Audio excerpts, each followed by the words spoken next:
मतदान करताना एक काळजी घेतली पाहिजे, बोगस मतदान झालं नाही पाहिजे.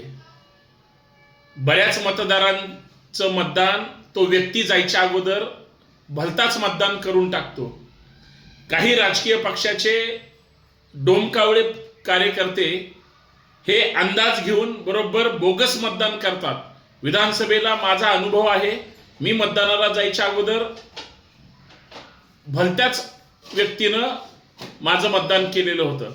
माझी आज मी म्हणजे मतदानाच्या अगोदर या सगळ्या गोष्टीसाठी आव्हान यासाठीच करतोय की जर कुणाचं बोगस पद्धतीनं मतदान होत असेल तर ते अडवलं पाहिजे. आणि बोगस मतदार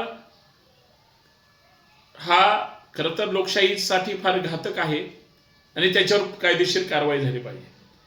आणि मतदान करताना विचार करून मतदान करा. आपण खरंच आपलं मत विकलंय का?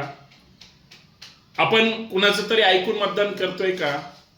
मी माझ्या मनाने माझ्या सचक विवेक बुद्धीनंच मतदान करणार आहे याचा सुद्धा विचार करून मतदान करा.